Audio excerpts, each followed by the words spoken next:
አቤቱ ጌታ ሆይ የኢየሩሳሌምን ጥፋት፣ የኢየሩሳሌምን ውርደት፣ የኢየሩሳሌምን መማረክ አታሳየን። ስደታችን አታሳየን። እስቲ እንዲህ ብለን እንጸልይ። ዛሬ ህዝባችን የሚሰደደው ወደ ሌላ ሞቱ ወደ ሌላ በምዕራባውያን የመጣ ሴረኛ ኢትዮጵያን አጠቃ። ምዕመናን እናስተውል። ምዕመናን ይህ በአራት ማዕዘን የሚነፍሰው ነፋስ ይህን ያመለክታል። እንጸልይ። ጸሎቱን ለካህናት ብቻ አተውት፣ ለቤተ ክርስቲያን ብቻ አተውት። እናንተ ብቻ ቤተ ክርስቲያን ትጋብዛቸዋለህ።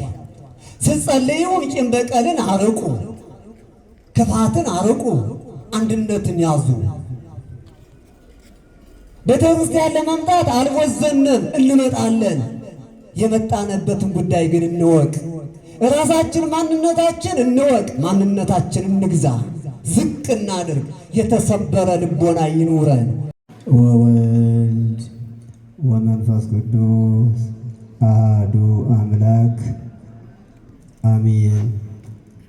ክቡር አባታችን መላከ ፀሐይ ቆሞስ አባ ወልደ ሰንበት የዚህ ታላቅ ደብር ዋና አስተዳዳሪ፣ ክቡር መምህራችን ሊቀ ልሳናት ስማ ጽድቅ ንጉሡ፣ የደብራችን የስብከተ ወንጌል ኃላፊ፣ ክቡራን መምህራነ ወንጌል፣ አባቶቼ ካህናት፣ ወንድሞቼ ዲያቆናት፣ እንደ ሰማይ ኮከብ አምራችሁ አሸብርቃችሁ እንደ ምድር አሸዋ በስታችሁ የቅድስት ቤተ ክርስቲያን የጀርባ ሥጋ የሆናችሁ ምእመናን ወምእመናት ሕፃናት ሁላችሁም እንደየማዕረጋችሁ እንደምን አደራችሁ?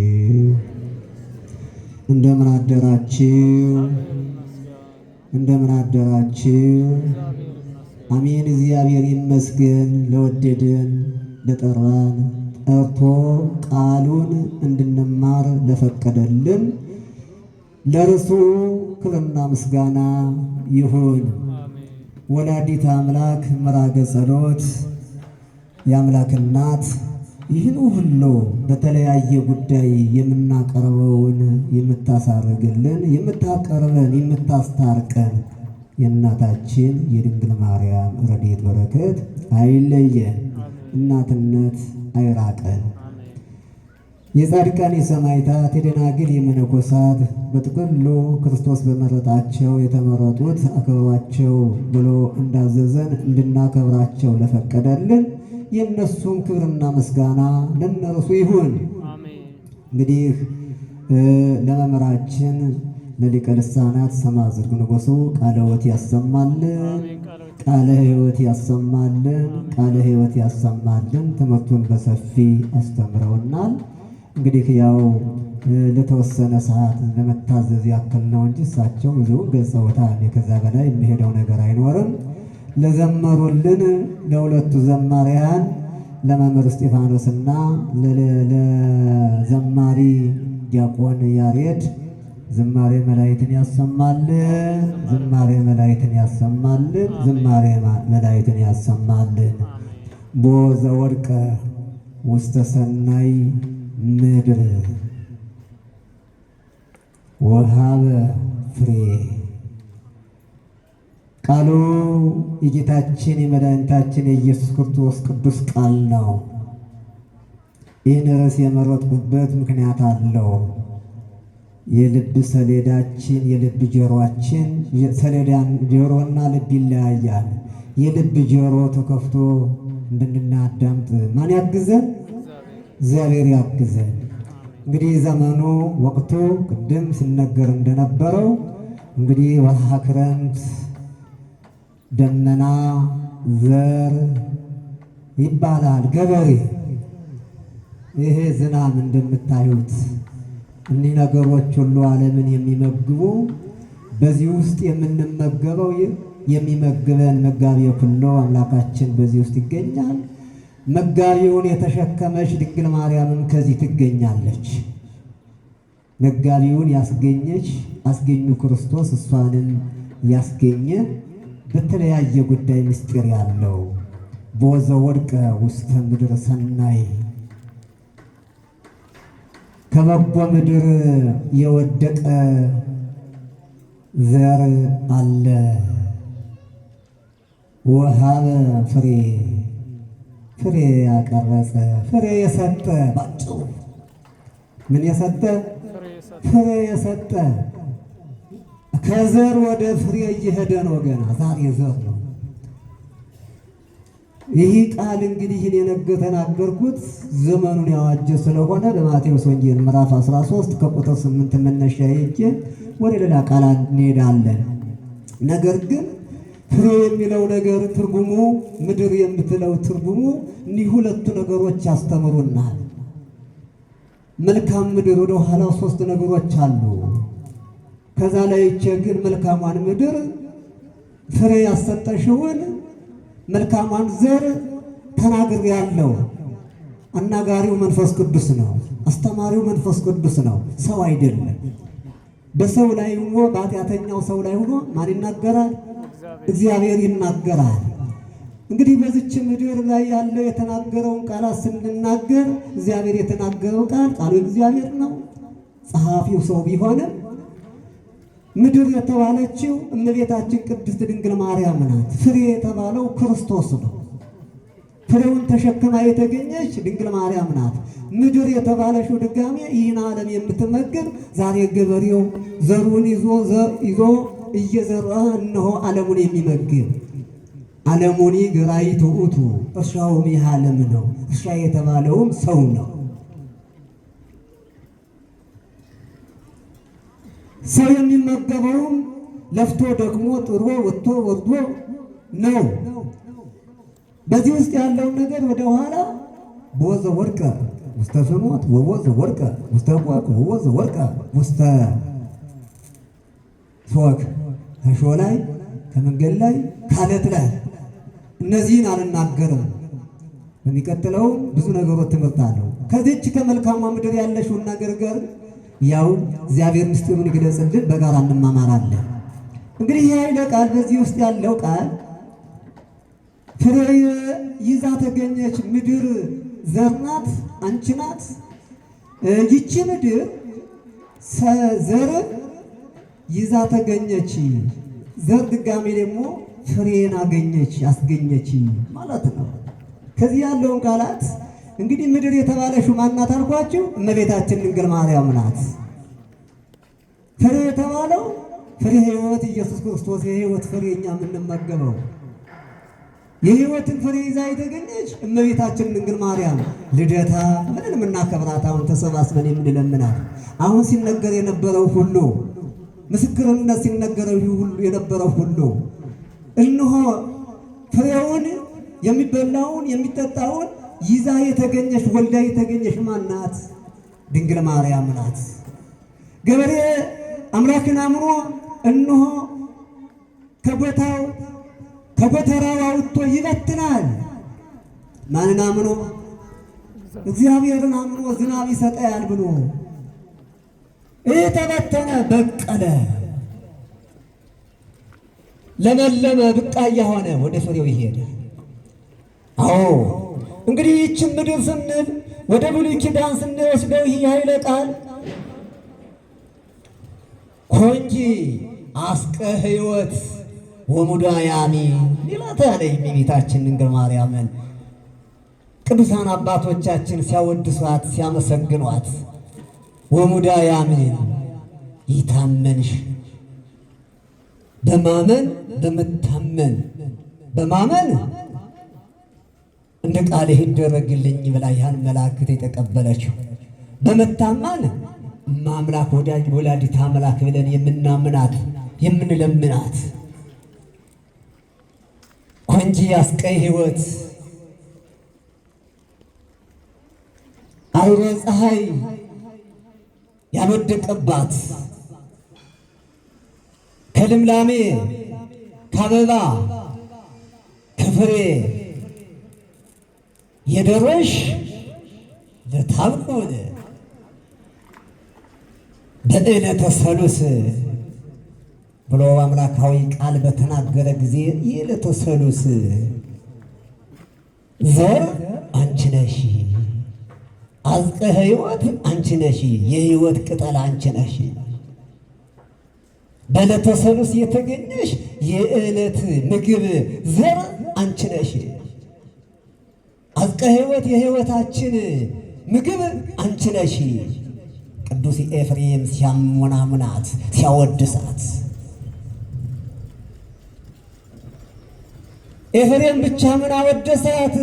ወለቶሙ ለነቢያት የነቢያት ልጃቸው ፍሬያቸው አንቺ ነሽ፣ ፍሬውን አስገኝ ልጃቸው ሲል እሷን ምድር ናት። እሷ ከምድር የተገኘሽ ከማና ማን? ከኢያቄምና ከሐና በሩካቤ የተገኘሽ በዘር የተገኘሽ ዘር እሷ ናት። ያ ነቢይ የጻፈው አንቺን ዘር ባይሰጠን ኑሮ እንደ ሰዶምና እንደ ጎሞራ ሆነን ነበረ፣ ሆነን በቀረን ያለው ቃል ዘራችን ማናት? ድንግል ማርያም ናት። ምእመናን በድንግል ማርያም ዋዛ ቀልድ የለም። ተጠንቀቅ። ዘራችን፣ ምድራችን፣ ምግባችን፣ እርሻችን፣ ጤፉ፣ ስንዴው፣ ባቄላው፣ ገብሱ የሚገኘው በሷ ነው። ያለ እህል ሰው መኖር ይችላል ምእመናን? ያለ ምግብ መኖር እንችላለን ምእመናን? ስጋዊ ምግብን ገበሬው በትኖ ዘርቶ አርሞ ወጥቶ ወርዶ እንዳገኘ እንደተመገበ ስጋዊ ምግብ፣ መንፈሳዊ ምግብ አስገኘ የሆነሽው ድንግል ማርያም ዘር ምድር አንቺ ነሽ። ቅዱስ ማቴዎስ ይጻፈልን፣ ቅዱስ ኤፍሬም ያወድሳት። ለነቢያት አለ ኢሳይያስ ተናገረ፣ ኤርምያስ ተናገረ። ምን ብሎ ኤርምያስ ተናገረ? በዚህ ቃል ኃይለ ቃል አለው። ስለ ኢየሩሳሌም ስደት ያ ሰማያዊ መልአክ ከእግዚአብሔር ተላከ። መጋቤ ብሉይ ቅዱስ ሚካኤል ነው። በእናንተ ክፋት፣ በእስራኤል ክፋት፣ በሰዎች ክፋት ኢየሩሳሌም ትወረራለሽ፣ ትጠፋለሽ፣ ምድረ በዳ ትሆናለሽ፣ እናንተም ታስራችሁ በአረመኔ ንጉሥ ባቢሎን ትወርዳላችሁ ብሎ ይህን ራእይ ለማን ነገረው? ለኤርምያስ ነገረው። ኤርምያስ ተናገረ። እስራኤል አልሰሙ አሉ፣ ተመለሱ አሉ፣ አልመለስ አሉ። ንስሐ ግቡ አለ፣ አልገቡ አለ፣ አልገቡ አሉ። ምእመናን አስተውሉ። ሰባኪ አልጠፋም፣ አስተማሪ አልጠፋም፣ ቤተ ክርስቲያን አልጠፋሽም። ሰው መመለስ አቃተው፣ ቸገረው። አምልኮ እግዚአብሔር ተዛባ። ኦርቶዶክሳውያን እኛ ስለሌላው ቤተ እምነት ይቅር፣ የራሳችን እምነት ጠንቅቀን እንያዘው። የኛው እምነት ብቻ ባይዛባ አገር እንደዚህ ይሆናል ምእመናን። የቀድሞይቱ ኢትዮጵያ ናት። ነቢያት የተናገሯት ኢትዮጵያ ኢትዮጵያ ናት። በአምላክ ዳዊት እንደዚህ አለ፣ ኢትዮጵያ አለና ኢትዮጵያ እጇን ዘርግታ ትለምናለች። ወጸላይቱ አመደ ይቀሙሁ፣ የኢትዮጵያ ጠላት አመድን ይቅማሉ። የሚመኟት የሚነሱባት እጇን ዘርግታ ስለጸለየሽና ዛሬ እንጸልያለን፣ መስዋዕቱን እንሰዋለን፣ አስራቱን በኩራቱ የተለያየውን ነገር እናደርጋለን። ጸሎታችን ግን የት ደረሰ? ቁመላችሁ ተመልከቱት። ዳዊት የተወለደው ኢትዮጵያ አይደለም፣ የኢየሩሳሌም ንጉሥ ነው። ነገር ግን ይህን ቃል ተናገረ ስለ ኢትዮጵያ። ኤርምያስ በዛን ሰዓት ያን ሲናገር የሰማው ያዳመጠው የለም። ሁለት ሰዎች ብቻ አዳመጡት። ልብ በሉ፣ ሁለት ሰዎች። እንዲህ ሁለት ሰዎች የሚያዳመጡት ኢትዮጵያዊ ናቸው። ማናማ? ባሮክና አቤሜሌክ። ሌላው እንግዲህ ከሰባት ካት ይዛችሁ ስትመለከቱት አዳማጭ የለም። እግዚአብሔር እኮ ሰባኪ ይልካል፣ መካሪ ይልካል። ሰባኪ ጽድቅ ኖህን ላከላቸው፣ አልሰሙም። ሰባት ካት ተጎድተዋል። ኤርምያስን ሰባኪ ላከላቸው፣ አስተማሪ ላከላቸው፣ አልሰሙም። እስራኤላውያን በአሕዛብ እጅ አሳልፎ ሰደዳ ሰጣቸው። ነገር ግን ሁለት ሰዎች ቀጥ ብለው አዳመጡ። ይህን ትምህርትም ተምረዋል። ከመምህራቸው ስር ቁጭ ብለው ይማራሉ። እኒህ ሁለት ደቀ መዛሙርት ይታርየነ ሙስናሃ ለኢየሩሳሌም መምህሩ ያስተማረውን ሲሰሙ አቤቱ ጌታ ሆይ የኢየሩሳሌምን ጥፋት፣ የኢየሩሳሌምን ውርደት፣ የኢየሩሳሌምን መማረክ አታሳየን፣ ስደታችን አታሳየን። እስቲ እንዲህ ብለን እንጸልይ። ዛሬ ህዝባችን የሚሰደደው ወደ ሌላ ሞቱ ወደ ሌላ በምዕራባውያን የመጣ ሴረኛ ኢትዮጵያን አጠቃ። ምዕመናን እናስተውል። እኒህ ሁለቱ ነገር ተማሪዎች ግን ያስተማሩ መምህሩ ያስተማረውን ትምህርት ስለሰሙ የኢየሩሳሌምን ጥፋት አታሳየን ብለው ተናገሩ። ሰማ እግዚአብሔር? አልሰማ? ሰማቸው እግዚአብሔር።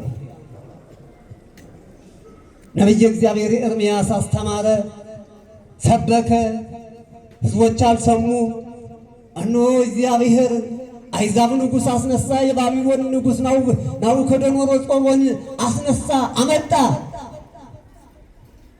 ዋገትዋ ለኢየሩሳሌም ሰራዊት ክተት ነጋሪ ምታ ብሎ ሰራዊቱን አስከትቶ ናቡከደነፆርን ኢየሩሳሌምን ከበባት። ያን ጊዜ እነሆ የሰማይ መልአክ ሚካኤል መጣና ኤርምያስን እንደዚህ አለው፣ እኒህን ሁለቱ ደቀ መዛሙርት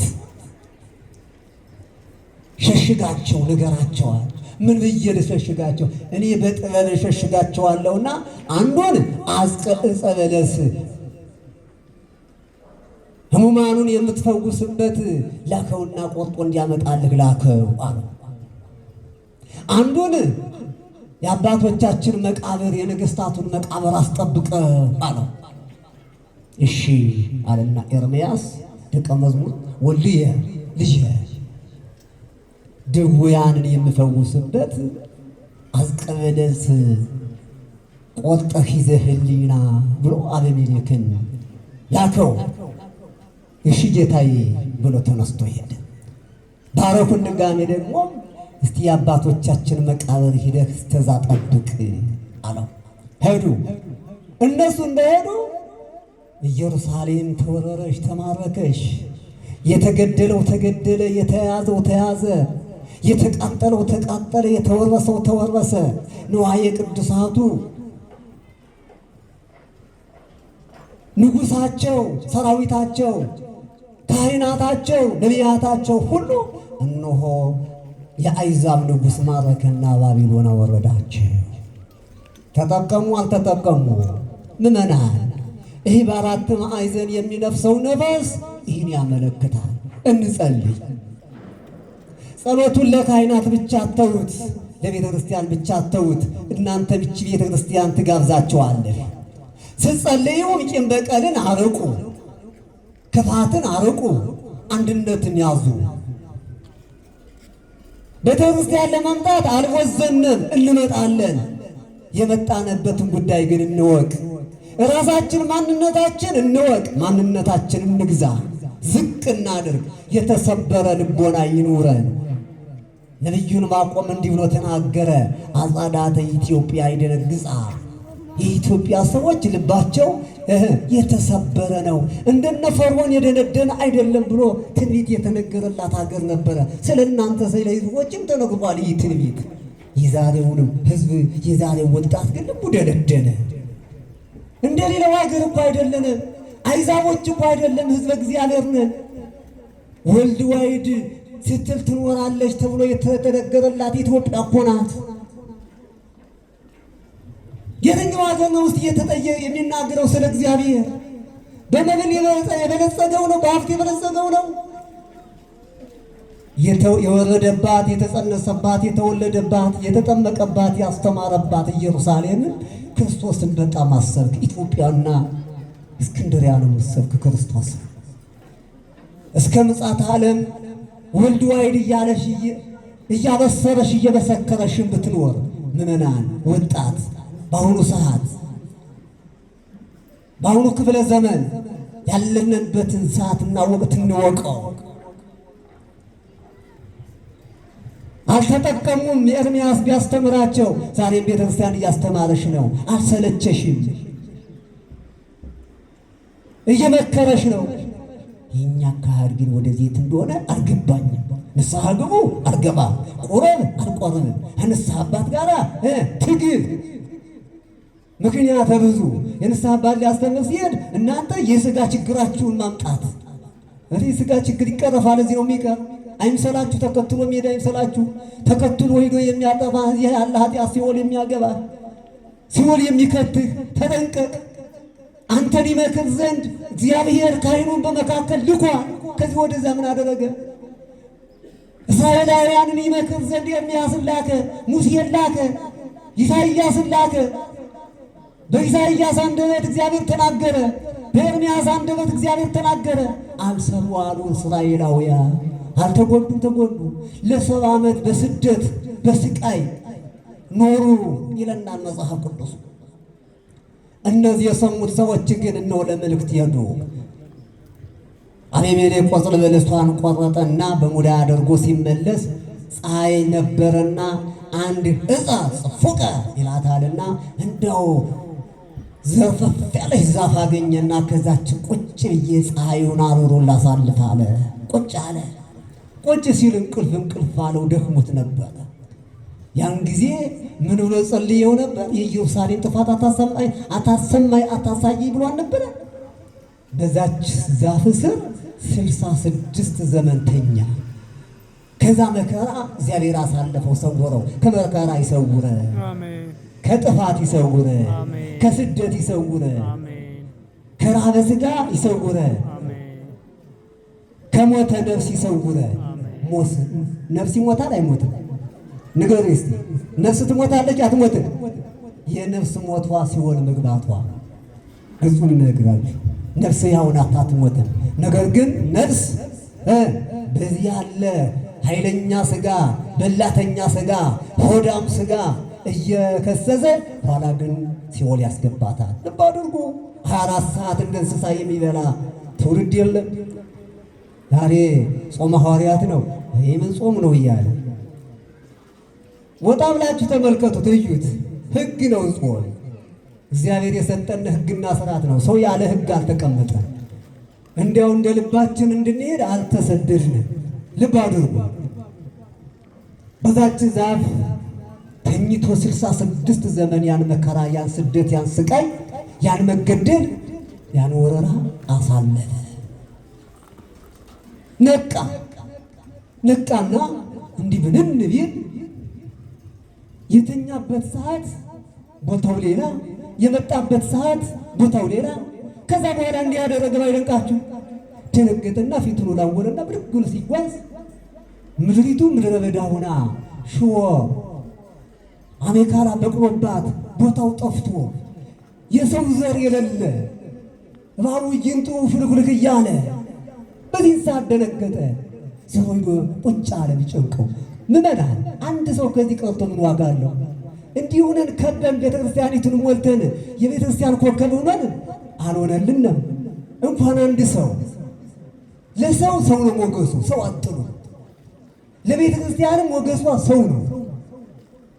ትናንትና ብያለሁ። ታቦተ ዮሐንስ አለ አላችሁ። አዋለ የማታወጡት ትላላችሁ። ታቦቱንስ እናወጣለን ትመጣላችሁ። ነገም አቦን እናወጣለን። ቅድም መምህራኖቹ እየተናገሩ ነበረ። አባታችን አቡነ ገብረ መንፈስ ቅዱስን እናከብራለን። በ30 ዮሐንስን አክብረን በ5 ያን ስናከብር መሳቀቅ አይመጣም፣ መጥፋት አይመጣም። ታቦተ ሕጉ ክብር አለው። ክብሩ እናንተ ናችሁ፣ ሌላ አይደለም። እግዚአብሔር እናንተ ታቦቱን ካላከበራችሁ ይፈርድባችኋል። ተጠንቀቁ። በእስራኤላውያን ያለ ሁሉ ዛሬ አለ። በዚህን ሰዓት ሰውዬ ተቅበዘበዘ። ከዛ በኋላ ጨነቀው። ቀና ብሎ ወደ ተራራው ቢመለከት አንድ አረጋዊ ሰው እያየ። ለነገሩ በዚያን ሰዓት እኮ ሰው ጠፍቷል። እንደው ያ መልአክ ለኤርምያስ የነገረው መልአክ አውጣው ያለውን መልአክ አሁንም አየውና አንተ ሰውዬ ብሎ ጠራ። አቤት አለ። አይዲያለው ኤርምያስ መምህርየ ወእስራኤል አሃውየ። መምህርየ ኤርምያስ ወንድሞቼ እስራኤላውያን የት ሄደው ነው አለው። አንተኑ ነግድ ለእስራኤል አንተ እስራኤል አንተኑ ነግድ ለኢየሩሳሌም አንተ የኢየሩሳሌም እንግዳ ነህን? የት ነበር ካለው መምህር ትናንትና አዞይ ድውያን የሚፈውስበት አስቀበለ ሲዘና ብሎይ እኖ ደሙዳይ እንደቋቋርቼ እንዳስኳት እኖ ቅጠሏን አልጠወለገችም ደሟም ትንጠፈጠፋለች ብሎ አሳየው። እንዴ እስኪ አምጣልየዋልና ከፍት አድርጎ ሙዳዩን ቢያይ እንደተናገረው ቅጠሏ ሳትጠወልግ 66 ዘመን የእግዚአብሔር ጥበብ አያችሁ። ማድረግ ይችላል አይችልም? 66 ዘመን። አይ አንተንስ እግዚአብሔር በጥበቡ ሰውር ነው እንጂ አገሪቱ ኢየሩሳሌምስ ተፈርታለሽ። ወንድሞች እስራኤልም ግብፅ ወርደው በባቢሎን እጅ ነው በንጉሱ በናቡከደነፆር በአሕዛብ እጅ ይቀጠቀጣሉ። አገሪቱ ጠፍታለሽ አለው። ደነገጠ። በራደንግጥ ወንድምህ እንዳንተ የሚጸልየው ወንድምህ እንደው በዚህ አካባቢ ይገኛልና ከወንድምህ ጋር ላገናኝህ አለው። ይሽናልና ከወንድሙ ጋር ወስዶ ከባሮት ጋር አገናኘው። አንገት ለአንገት ተናንቀው ተለቃቀሱ ይላል። የፍቅር ልቅሶ 66 ዘመን ተለያይተዋል። ለነሱ ዘንድ የደቂቃ የሰከንድ እንቅልፍ ናት። በአገሪቱ ስትመለከቱት ግን አገሪቱ እንደጠፋሽ ማንነቱ እንደጠፋ ምድረ በዳ እንደሆነ ያን ሲመለከቱት ግን በጣም የራቀ ዘመኑ አዩት። በዚህን ሰዓት አንገት ለአንገት ተናንቀው ተለቃቀሱ፣ አለቀሱ። በኋላ ጀግና ናቸው፣ ወዲያው ንስሐ ገቡ። አሁን እኛ ጆሮ የሚያመጣውን ወደ ብቻ መከተል ትቢ መከተል በቃ ዘመናዊ አለ ቴዎሎጂ እንግዲህ እንደምታውቁት ያን ብቻ ነው የምትከታተሉ። ዛሬ እንዲሆነ ነገ እንዲሆነ ከዛም አልፎ በየክሻችሁ ያለ ስልክ ያን ነው አይናችሁ፣ ከዛ ልቦናችሁ፣ ከዛ ጆሮአችሁ፣ ከዛ ሀሳባችሁ፣ ከዛ ምዕመናን ይሄ አይደለም። ይሄ የተሰጠው የኦርቶዶክስ ሕግ አይደለም፣ የቤተክርስቲያን ሕግ አይደለም፣ የክርስትና ስራ አይደለም። ቅድም ሊቀ ስንሳናት ሲናገሩት ነበር። ይህን ኃይለ ቃል የክርስትና ስራ ከኔ ጀምሮ እያሉ ሲናገሩ አልነበረ? እውነት ነው።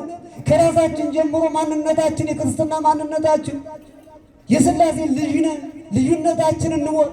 የማን ልጅ እንደሆነ የማን ልጅ እንደሆነ የሥላሴ ልጅ ነን፣ የሰይጣን ልጅ ነን። እስከ ልጅነታችን እንወቀው። ማንም ወንበዴ አይጫወትብን። ወንበዴ ሰይጣን ነው። ማንም ሌባ አይጫወትብን። ሌባ ሰይጣን ነው። በተለያየ ጉዳይ የሚመጣ ሌባ፣ አሳዛች፣ አጭበርባሪ ሰይጣን ነው። ከራሳችን ጀምሮ ቅድመ መምህር ሲናገሩት የነበረው ከራሳችን ጀምሮ ምን ነበረ? ራሳችን የክርስትና ስራችን እንወቅ፣ ክርስትና ማንነታችን እንወቅ እያሉ ሲናገሩት ነበረ። የተለየ አምጥቻ አይደለም። ሁለቱ ንስሐ ገቡ። ዛሬ ቤተክርስቲያን ስትናገር መምህራን ሲናገሩ ንስሐ ያልገባው ሰው ተሎ ብሎ ንስሐ መግባት ባጭሩ። ቀጠሮ ለምንድን ነው? የሞት ቀጠሮ አለ፣ የንስሐ ቀጠሮ አለ። ቀጠሮ የለም። ወዲያውኑ ምን አጣችሁ? ኢትዮጵያ ተቀምጣችሁ ቄስ አጣችሁ? ቤተክርስቲያን አጣችሁ? እስኪ ንገሩኝ። አረብ ሀገር ለእንጀራ ሂደው እኮ ስልክ እየደወሉ አባ እባክዎት ንስሐ ይስጡኝ ለሀገሬ መመለስም ያለ መመለስም አላውቅምና የሚሉ እህቶቻችን አሉ። እናንተ ግን እንደ ዋዛ እንደ ቀልድ ጊዜያችሁን ታባክናላችሁ። አትሟኙ። ይሄ ጊዜ የእናንተ አይደለም፣ የሀገርም የእናንተ አይደለም። እነ ሐዋርያ የተናገረውን ሰምታችኋል።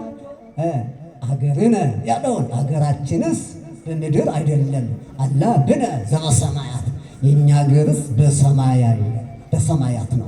እውነት አሰብ በማቴዎስ ወንጌል ምዕራፍ 14 ቁጥር 4 ላይ ስትመለከቱ ሐዋርያው ቅዱስ ጳውሎስም ሰብኮታ አገራችን በሰማይ እንጂ ይቺ ሀገር የኛ አይደለችም፣ ትቀጣለች፣ ታልፋለች። ነገር እስራኤላውያን ለጊዜው ነው እዛች የተሰደዱ፣ ኋላ ሀገራቸው በዛ ነው። አሁን ከቅድም የተናገርነው ሁሉ አንድ እስራኤላውያን ዛሬ አለ፣ አንድ ነብይ አለ፣ አለፈ። ያሁን እኛም እናልፋለን። እቺ ዓለምን ታልፋለች። የማያልፈውን ዓለም ግን መሽቀዳደም ያስፈልጋል። ንስሐ ገቡ። ንስሐ ቢገቡ ወዲያውኑ ሁለቱ ቀደሙም ጠንካራ መምህራቸው የሚነግረውን የሚያስተምረውን የሰሙ ነበሩና ወዲያው ንስሐ ሲገቡ ተገለጸላቸው። የእስራኤላውያን መልስ ሚጠት ተገለጸላቸው። ሲገለጽላቸው ያንን በወረቀት አሰፈሩ፣ ጻፉና ማን ይውሰድልን ብለው ተጨነቁ። ሩቅ ነው አገሯ። ከእግዚአብሔር የታዘዘ ንስር መጣ፣ አሞራ መጣና እኔ ወስዳለሁ አለ። ያችን መምህሩ የላከውን አስቀበለስ እስከነ ደሟ ሳትንጠፈጠፍ ያለችውንና ያን የተጻፈውን ወረቀት ከአሞራው አንገት አሰሩና ላኩት። ብቃት የሰው ብቃት እስከዚህ ነው። የጸሎት ውጤቱም ይሄ ነው። ምመና እኛ እግዚአብሔርን ካላዘዝነው አልታዘዝም የሚል ነው። እመቤታችን ድንግል ማርያምን ካዘዝናት አልታዘዝም ልትል ነው። የሚታዘዝ አምላክ ነው ያለን። አድርግልን ስንለው የሚያደርግ፣ አብላን ስንለው የሚያበላል። ይህን ዝናብ ስጠን ስንለው አልሰጠም እንዴ? ፀሐይ ስጠን ስንለው አልሰጠም እንዴ? ልጅ ስጠን ስንለው አልሰጠም እንዴ? እስቲ አስተውሉ። ለምኑ ያፈረ ማን አለ? ያፈራል? ማንም የለም። እኛ ግን የልብ ደንዳና እንዳለፉት ሰዎች እየሆነ መሰለኝ። ምዕመናን አስተውሉ። እየወቀስኳችሁ ነው። እኛው ይቀጣል። እየወቀስኩ መሰለኝ። ወንጀል የእግዚአብሔር ቃል ነው። ወዲያና ሞራ እነ ባቢሎን ወረደና ኤርምያስ ሰው ሞቶበት ከንጉሥ አስፈቅዶ ወደ መቃብር ቦታ ሊቀብር እየሄደ ሳለ እነሆ አንድ ከፈረሰ ግንብ አስቀምጦ ሳለ በቃል ሰብአዊ ኤርምያስ ኤርምያስ ብሎ ጠራው ይላል። በብሉይ ኪዳን አብርሃም አብርሃም፣ አልዓዛር አልዓዛር፣ ማረታ ማረታ ደግሜ ቃል ይነገራል። በብዙ ጊዜ አቤት አለ ነቢዩ ኤርምያስ። አቤት ሲለው ያንን ደብዳቤ ወረቀት ሰጠው። ያን ደብዳቤ እያነበበ ምውቱ የሞተው ሰውዬ ከዛ ተጋድሞ ነበረ። ወጀዶ በእግሩ ለምውት በእግሩ ጠቅጠቅ ያደረገው ያንን ምውት ብድግ አለና ያን ደብዳቤ ያነበበ ይላል እግዚአብሔር ቃል። ያን ደብዳቤ ያነበበና ልክ 4 ዓመት ያ የንስሐቸው ውጤት ንስሐ የገቡበት ልብ ባድርጉ 4 ዓመት ለመመለስ 4 ዓመት እንደቀራቸው 70 ዓመት አይደል ትእዛዙ 66 ዓመት ሆኗል። 4 ዓመት እንደቀራቸው ያንን አመሰረና ያንን ምኩት ዙሮ አረፈ። ከዛ ካረፈ በኋላ እስራኤላውያንም ተናገረ ኤርምያስ። ያ እንደተናገረ እነሆ ያን አስቀ በለስ ስትመለከቱት ከዚያ ላይ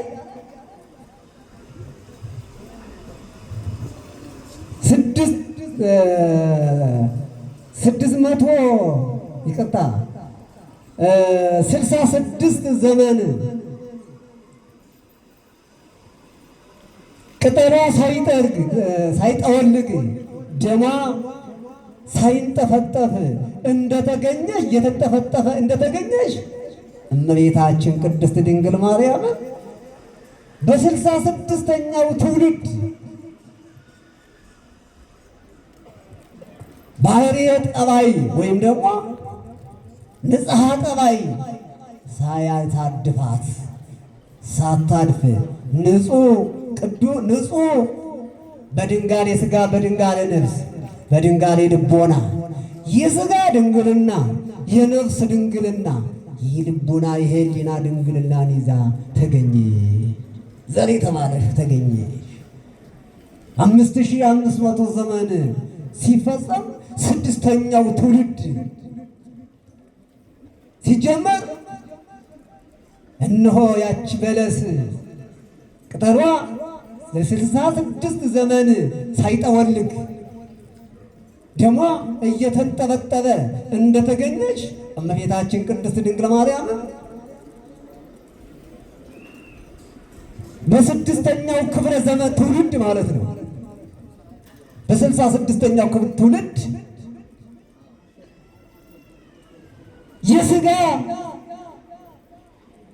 ችግር ሳያገኛት በድንጋሌ ሥጋ፣ በድንጋሌ ነፍስ፣ በድንጋሌ ልቦና። እንግዲህ የህሊና የሐሳብ ድንግልና ከዚህ ስንመለከተው የሐሳብ ድንግልና አለ፣ የሥጋ ድንግልና አለ፣ የህሊና ድንግልና አለ። በዚህ ዓለም የሥጋ ደናግሎች ብዙዎች አሉ፣ የነፍስ ድንግልና ግን የለም። የነፍስ ደናግል አሉ፣ የሐሳብ ድንግልና ግን የለም። ሰው በሐሳብ ተበታትኗል። ሰው በሐሳብ ይሄን ስላችሁ እናንተ ማዕስባን የተጋባችሁ ናችሁ። ይሄን ወደ መነኮሳቱን እንወስደዋል እና በድንግልና ያሉትን እንመለከታለን። ብዙዎች አባቶቻችን ንጹሐን መነኮሳት አሉ። ብዙዎች እናቶቻችን መነኮሳት መናንያን አሉ። ነገር ግን እነዚህ ሁሉ ባይደንቃችሁ የሐሳብ ድንግልና የሥጋ ድንግልና ቢኖራቸው የሐሳብ ድንግልና አስቸጋሪ ነው። ሲወጣ ሲወርድ ኃጢአትን ይሰበስባልና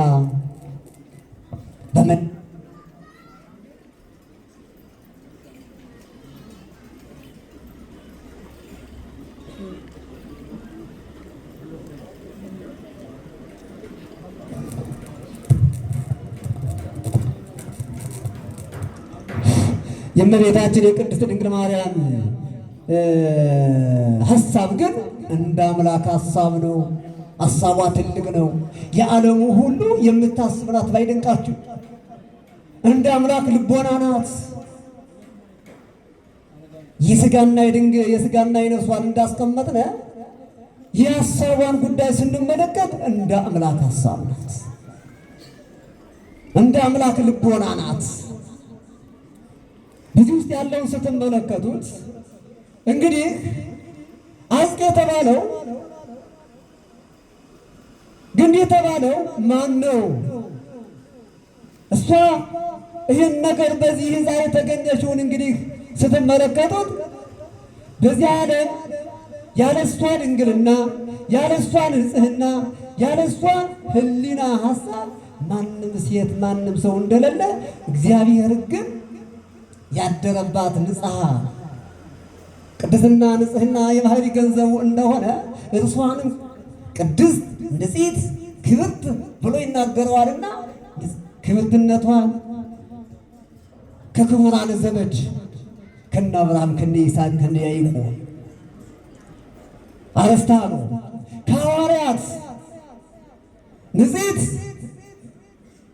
ከመላእክት ንጹሕ የሆነሽ ይታከይሮም ድንጋሌ ህሊና ለመላእክት የሚለውን ቃላትን ከዚህ ያስቀምጥላቸው። ባይደንቃችሁ የመላእክትን የህሊና ድንግልና የላቸውም። ለምን ነው የህሊና ድንግልና የላቸውም ያለ? ከመላእክቱም አንዱ መላእክት ስለወደቀ ስለተጠራጠረ ነውን አይደለም ይሆናል የሚል ስላለበት እንግዳ መላእክት ሥጋ የላቸው ተፈጥሯቸው ሰው አያውቀው ተልኳቸውን እንጂ እንደ ነፋስ እንደ እሳት ተልኳቸው ስንመለከት ነፋስ አይጨበጥ፣ እሳት አይጨበጥ። እሳትን የምናየው ሰውን አብስሎ ሲያበላ የበረደውን ሲያሞቅ፣ ነፋስን የምናየው ፍሬውን ከገለባ ሲለይ ሰውን ሲያሳድግ እንዲህ አድርገን የነፋስ ባህሪውን እንደምንመለከት መላእክትም ተልኳቸው እንደ ነፋስ ይበራሉ፣ ይራዳሉ፣ ምሕረትና ይቅርታን ከሰማይ ያመጣሉ። ከማን? ከፈጣሪያቸው። ተንበርክከው ይለምናሉ። ለምነው ልመናውን አመጣው ዝናብ ያወርዳሉ፣ በረከቱን ይሰጣሉ፣ ሰላምን ይሰጣሉ። እያንዳንዳችን ጠባቂነታቸው ከዛ የተሰጠን ይሄ ተልኳቸውን ይገልጻል። ድንጋሌ ህሊና የተባለው ግን በጥርጥር ያሉትን ስንመለከት ዛሬም እኛ በዚህ ዓለም ምንድነው ቢሆኑ የተለያየ ሐሳብ አለ። እንደዚህ በጋብቻው እንደነ አብርሃም እንደነ ይስሐቅ እንደነ ያዕቆብ ከብረን በጋብቻ ከብረን በልጅ ከብረን በሀብት ከብረን እያለ ልባችን ያወጣል ያወርዳል። ብዙ ሐሳብ ከተሰጠን በበላይ ሌላ ሐሳብ ወደ ምዕመና የተሰጣችሁትን ጸጋ ተወቁበት። ሰው ያለ ጸጋው አይሄድ። ጸጋ ከእግዚአብሔር ከላይ ከሰማይ እንጂ ከምድር አይደለም። ክብረት ከሰማይ እንጂ ከምድር አይደለም። እርግጥ ወጥተህ ለፍተህ ደክመህ ብላ ተብለናል። የድካም እንጀራ መብላት ግድ ነው። ያና አዳም የሚባለው ሰውዬ ባመጣው ስህተት ድካም መጥቷልና፣ ስለዚህ ያንና ይህን አናነጻጽረው። ህሊና የሌላና የውስጥ ሀሳብ ይበድላል፣ በጣም ይበድላል። የሚበድለው ጉዳይ እንዴት ነው? ምንድን ነው? መጠራጠር ከሰይጣን ተገንቷል። ጥርጥር ከእግዚአብሔር የራቀ ነው። ኑፋቄ ክደት ነው። እኛ ድጋሚ ደግሞ ቤተክርስቲያን መተን ጸሎት አድርገን ይደርስን አይደርስም የምንል ብዙዎች አለን። እንደው ለዕለቱ ይሳካልን የምንል ታመን ጸበል ተጠምቀን አልዳንኩም የምንል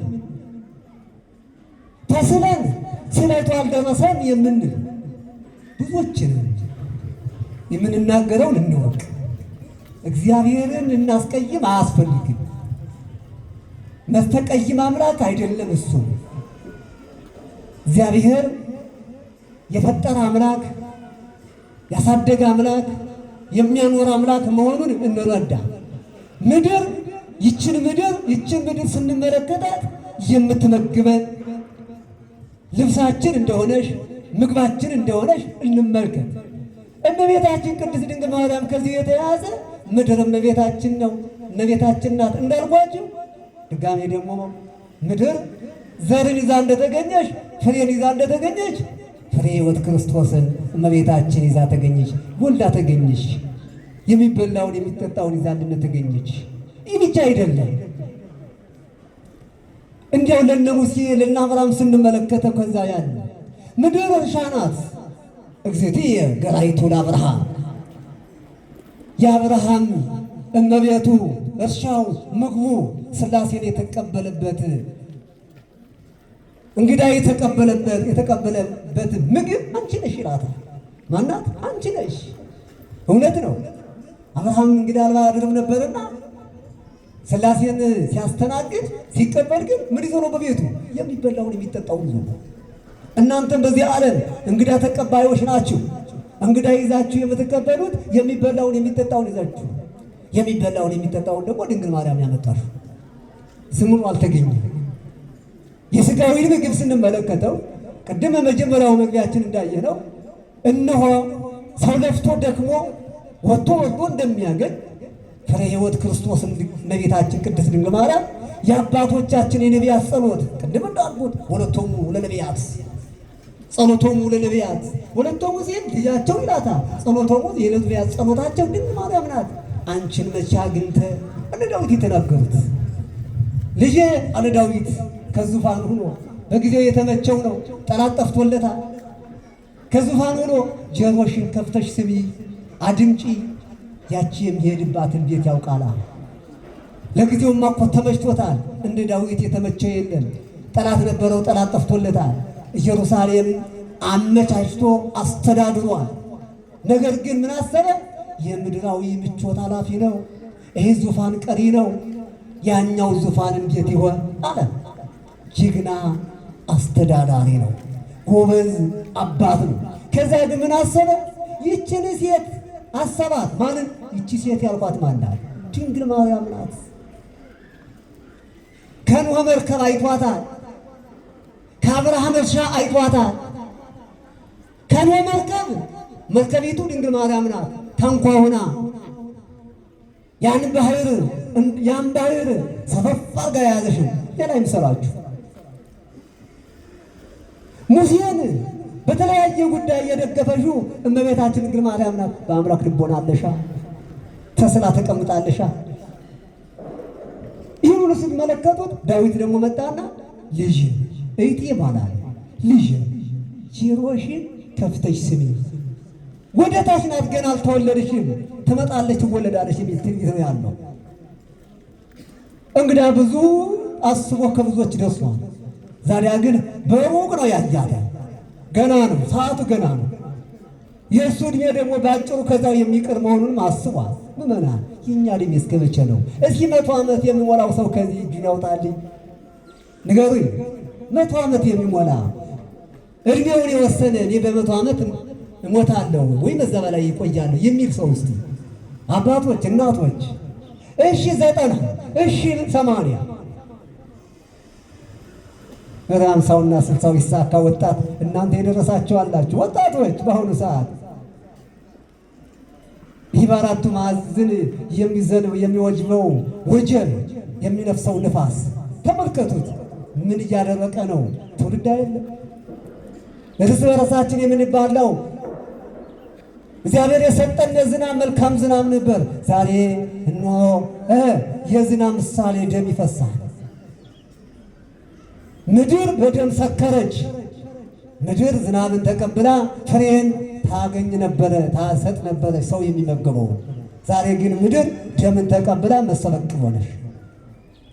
ወንድም ወንድሙን መግደል፣ እህትን መግደል፣ እርስ በርሳችን መገዳደል። አንድ ኢትዮጵያዊ፣ አንድ ኢትዮጵያውያን፣ የአንድ ትውልዶች፣ የአንድ ትውልድ ልጅ። ድሮስ ኢየሩሳሌም የሚዋጉት ፍልስጤማውያን ከአሕዛቦች ጋራ፣ ከሶሪያ ጋራ፣ ከባቢሎን ጋራ ተመስገን ነበር። አሁንስ በአጎራባች አገር የተነሳብን ጠላት እኮ የለን አለ። በኬንያ አልመጣ፣ ግብፅ ከዛ ትባላለች፣ ከዛው ናት። በሱዳን አልመጣብን። ከራሳችን ያለው ነገር ግን ምን እንደሆነ ብላችሁ ቆም ብላችሁ እዩት። ስለ ኢትዮጵያ የተነገረ ታሪክ ብዙ ነው። ስለ ቻይና አልተናገረም። ነቢያት ስለ ቻይና አልተናገሩ፣ ስለ አሜሪካ አልተናገሩ፣ ስለ ካናዳ አልተናገሩ። ስለ ኢትዮጵያ ግን በህዝቡ ታሪክ ተቀምጧል። ኢትዮጵያ ኢትዮጵያዊነትን እየተባለ አገር አገርነቱን ባህሉ ስርዓቱ ስትመለከቱ እንብላ እንጠጣ፣ ይህ አለባበስ እንዲህ ነው። ቀጥ ብሎ ቁሞ ቁጭ ብሎ ቆሞ ተቀምጦ ወንጌል ማዳመጥ፣ ቁሞ ታምረ ማርያም መስማት፣ ቅዱስ ሥጋውን ክቡር ደሙን መቀበል ከየትኛው ቦታ አምልኮ እግዚአብሔርን መፈጸም ከየትኛው ቦታ እግዚአብሔርን ማምለክ ከየትኛው ቦታ? ቅድም ካልኳችሁ ቦታዎች ውስጥ እኒህ ሁሉ ስትመለከቱት እኖ መልክዓ ምድር የተባለችው ይህች ሀገር ኢትዮጵያ ናት። ምድር የተባለችው እመቤታችን ቅድስት ድንግል ማርያም፣ እመቤታችን ምድር የተባለችው ደግሞ ጸዋሪተ ፍሬን ተሸክማ የተገኘች ፍሬ ክርስቶስ ነው። ሥጋውን ደሙን በሷ ስላገኘን። ስለዚህ ዛሬ እናታችን ድንግል ማርያም ወርኃዊ በዓሏን ስናከብር ልደትዬ ብለን ስናከብራት ማን ይዛ መጣች? ፍሬውን ክርስቶስን ይዛልን መጣች፣ ወለደችልን።